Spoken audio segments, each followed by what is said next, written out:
Okay, in this next video, I'm going to cover a little bit about boots on the ground in the Philippines, but there's some other things that I'd like to mention that you might want to do before you get your boots on the ground. Contact your bank, your credit card company, and let them know that you're going to be traveling overseas to the Philippines. That way, if you need to use your credit card, they're not going to shut you off. That will give you a backup in case you need to get money and have access to it, because sometimes your credit card company or your bank might see a charge from overseas like that and stop payment on your credit card or debit card, and you don't want that. So make sure you contact them and let them know. A lot of times it can be done online. Well, like with my bank, I just go online and click a link and let them know. Next thing you might want to do is consider how you're going to contact your family when you're over there. You might want to let your family know you're okay, or keep in contact with your family or friends or whatever. So you're going to need a way to communicate. Now, if you can't make calls from the Philippines on your regular phone service, then you need a backup plan for that. Have them download an app like WhatsApp, and you download it as well and have accounts so you can communicate that way. Facebook Messenger, something like that, so you can communicate and with your friends and family in America. Also, you're gonna want a way to contact your bank or something if you need to while you're there. Say they stop your payment on something or shut off your card because maybe you forgot to notify them you're overseas, and you go to use your card, you can't get any money out. So you're going to need a way to contact them. Make sure your phone has Wi-Fi calling. That way you can get to somewhere that has Wi-Fi and you can make a phone call just like a regular phone call. That's what I do with my American phone. I don't have service here on my American phone, so I use Wi-Fi calling. If I have internet, I can call them just like a normal phone call, dial their number, call them, and take care of business that way. And I've had to do that with my bank a couple of times. So have something like that set up before you get there. Also, service like Grab is very handy when you get to the airport in Manila or Cebu. You might want a taxi to travel somewhere or food in your hotel room. The Grab app is really good for that. With Grab, you can uh, book a taxi online and see exactly what it's going to cost you before they show up. And that way you'll know that you're not being overcharged for something, because in that case, you're faceless. They don't know who's ordering this. And so a lot of times at the airport, you get to a taxi, if you're a foreigner, they might want to try to overcharge you.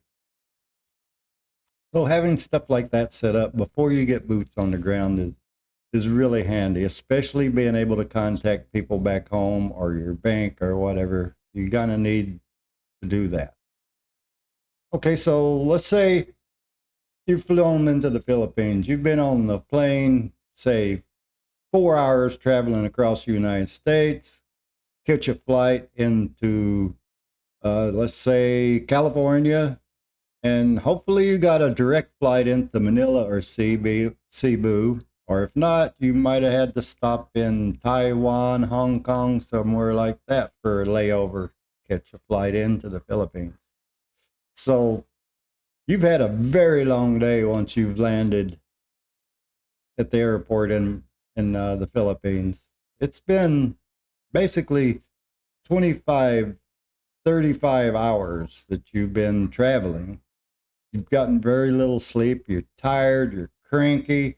It takes you maybe half an hour just to get off the airplane, because they'll sit there sometimes and people offloading. As soon as the plane stops, everybody stands up because they think they're going to get out the door, and it's still another 5, 10 minutes before the door opens, and everybody's just crowded there waiting to get, trying to get out first. Just relax and wait for the plane to start emptying when you can get out easily and do it that way. It's so much less stress that way. Now, once you get into the airport, the first place you're going to be going is immigration. Now, you could get there and it could be a long line. You could be there half an hour, 45 minutes, hour, possibly even more before you get to see an immigration officer. So at that point, when you finally get to the immigration officer, you want to have the barcode from the e-travel app on your phone where you can show them that. You're going to have your passport. They're going to need that. And they're going to take your picture and maybe ask you a few questions. Just they ask where you're going to be, tell them, you're there for vacation, whatever the case may be. Just, even if you plan on, not leaving before the 38 days are up, just say here on vacation, I'll be at such and such hotel. That's all they need to know, really. Don't give tons of information because they don't have time for that and you don't have time for that. You're tired, you're cranky, don't get grumpy with the immigration officers. That's the worst thing you can do. Don't make jokes because American jokes sometimes do not cross over into Philippine jokes. They might take it seriously if you say some joke that's harmless to us, but to them, they might not think it that way. So just say yes, sir, or yes, ma'am, no, ma'am, whatever the case may be. Do the business and then go on through when they allow you to go through. There's one guy got here, I think it was last year, and he did not fill out his e-travel. So he got to the immigration officer. They told him, go back and fill out the e-travel, then come back to the window. Well, he got very rude and angry. He went back to do the e-travel, and he put a bunch of information like there for his name was like FU and stuff like that. Well, he got blacklisted from the country. They didn't even let him into the country. The immigration officers have the power to blacklist you and allow you to never come back to the Philippines. So don't matter how tired you are, how grumpy you are, just be pleasant, respectful, and get through it. So once you get through there, you got to go get your bags. If you checked in bags, if you didn't, you can go on past that point. And there might be a customs booth there at the baggage check through. Unless you're declaring something, usually you can just walk on past that. You don't have to deal with that. If you're declaring something, you might have to go there. I've never had to do it.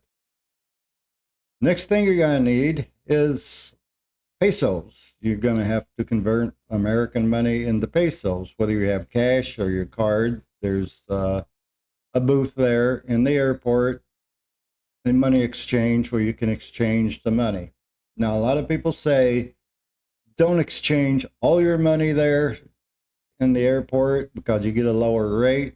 I usually just get me enough to get to my hotel, pay for my hotel taxi, maybe some food, something to get me by till I can get somewhere else with a better exchange rate. Usually it's posted what the exchange rate is. Check before you come, when you get there on your phone or whatever, and see what the exchange rate actually should be. That way you can gauge where you're getting the best exchange rate.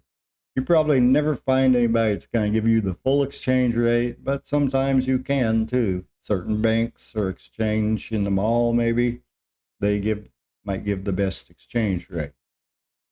I have to jump in here with a quick edit because after I got done with the video, I remembered the point that I forgot to put in here. Now, after you get your money, you're going to want to get a SIM card because with your SIM card, you have phone service here in the Philippines, and you can also use it for internet or for Grab when you're away from Wi-Fi, stuff like that. And if you know somebody here, you need to know which service they're using. Two main ones are Smart and Globe.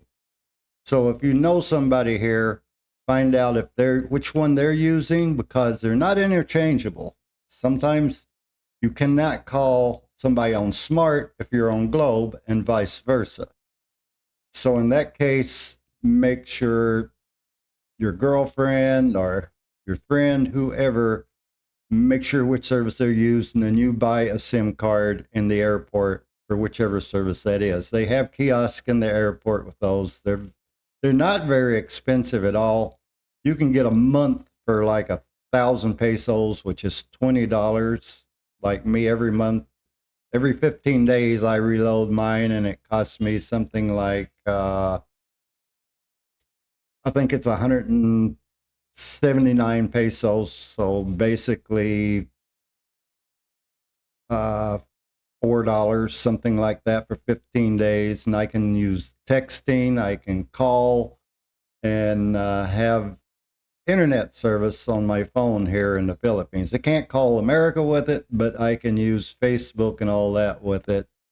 And if I need to use WhatsApp to contact somebody back home, something like that, that can come in very handy. Or if we're in the city and I need to book a Grab or something like that, I have service for something like that. So SIM cards, very important to have for situations like that. And it's very inexpensive. So with that little edit, back into the video. Now you got to figure out, are you connecting to another flight? Or are you staying in that city? Are you traveling somewhere else? You've got to figure out how to get from point A to point B. So if you're in international terminal, you got to find out how to get to the domestic terminal if you're going to catch a flight to another island, something like that. I can say that Manila Airport is the toughest one to go through for that. It's like you got to wait for a bus for a while, and I think when I was there last time I went through had to do that, it took an hour for that bus, and then it took 15 minutes to get from one terminal to the other. So when you book your flights, make sure you have plenty of times between those connections to get from one place to another. Give yourself an hour or two at least just to get from one gate to the other. That's not including having to check in at different counters and stuff like that. So give yourself lots of time. Always do 2 or 3 hours at least. And then you could have flight delays, something like that as well. So think about those things when you're booking flights. Manila has been listed as the worst airport in the world. I've never had a lot of trouble there. I get in, get out, and my flights from San Francisco on United, luckily, if I'm traveling on a domestic flight connection, I don't have to change terminals. I land in the same terminal I'm going to leave from. I just have to go to the different gate and back through security and all that. But I don't have to get on that bus all the way around town to get back to the other terminal. I've had to do that one time. That's when I got a connection through Taiwan on China Airlines. So kind of research the airport gates and where you're going. Maybe you can avoid a lot of hassle that way when you buy your ticket. Also, if it's not too long a trip, of course, you could get a taxi going to the ferry and catch a ferry. Now, a lot of times, the times that the flights come in, you might have to spend the night from your international flight, might be 10, 12 hours for your domestic flight, because the timing of some of these flights are not really cohesive in a lot of cases. So you might need to spend the night in a hotel in the city wherever you land before you make it to wherever you're going. Or if you have 10-hour layover, you don't want to spend it in a hotel, you can stay in, hang around the airport, find a place to take a nap, get some food, something like that. So if you're going to a ferry, not catch another flight, or going to a hotel, I suggest use that Grab app to get a taxi. Now, usually they say take the white taxi. There's different colored taxis. They say the white one's best. Uh, Usually, you get in a taxi, they'll have the meter already running at, say, 40 pesos, 50 pesos, something like that, just to start out, which is nothing, a dollar or something like that. But make sure, ask them, says your meter work, you use your meter, because a lot of times, some of them will say, my meter's not working, and give you a price, and it could be 2, 3, 4 times what the actual fare would normally cost, just because you're a foreigner and they know you don't know what the prices are here. They could say, oh, it's going to cost you 1,000 pesos to get to this hotel, maybe a few blocks away or across town a little bit, when it's actually maybe a 250, 300 peso ride. So be aware of that. Well, the one thing good about the Grab app is when you book a Grab, it'll be like Uber in the US or personal cars. So they'll get a plate number. You look at their license plate when they come in, it'll describe the color of the car, the type of car it is to be on the watch for, and they'll be looking for you as well. You got to tell it where to meet you, but it'll tell you what it's going to cost before it gets there. So you're not going to know how much you're going to have to spend to get from point A to point B, because in the app it says so where you're at and where you want to go. And the driver, as soon as he gets there, he already knows where you're going. He knows how much it's going to cost, and you can go that way. So Grab's pretty good for that. It's good to know what the charges are going to be before you even get in the vehicle, because a lot of times the taxis, they can't tell you that. They could get stuck in traffic, which in the cities here, traffic is terrible. There, especially certain times of day, it could take you half an hour just to get a couple or 3 blocks. I mean, gridlock is really bad, especially certain times of the day. So a taxi, of course, that meter's running, the longer it takes to get those 3 or 4 blocks, that's piling up your charges. But the most I've ever spent on a taxi, regular taxi in Cebu or Manila, is maybe 400 pesos. It's never been really more than that, because Anne's always with me and she knows if they're overcharging or not. And she can talk to them and say, hey, that's too much, you know. And so you can deal with it that way. So if you're here, going to be here alone, especially, you want to know these kind of things. If you have a Filipina that you can trust meeting you, and they can go through you with, they'll meet you outside the airport. They're not allowed inside the airport. But once you get out that door, they can help you a lot with a lot of these things, you know, taxis, stuff like that. And they may have Grab themselves too. And once you get to that hotel, you can use Grab to order food. They'll pick up McDonald's, Burger King, whatever you want.